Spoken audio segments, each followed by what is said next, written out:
you and welcome to this video where I will help you out how to buy and sell on Plus500. And if you want to buy and sell, it's quite simple because we search right here for something that we want to buy and sell.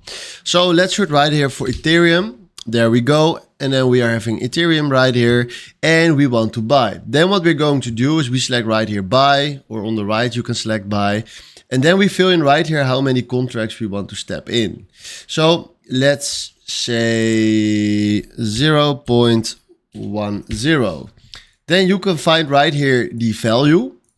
And then after this, you can decide by yourself if you want to put a close at profit, so a take profit, or a stop loss, close at loss.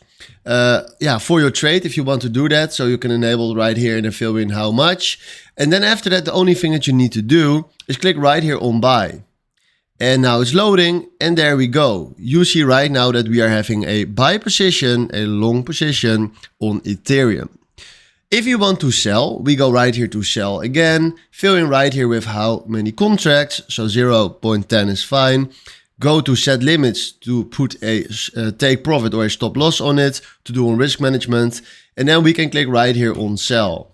And boom, there we go. Now we are having a sell, aka short position on Ethereum. So this is how you can buy and sell right here on Plus500. Hopefully this was exactly the video I was looking for. Thanks for watching and have a wonderful day. Ciao.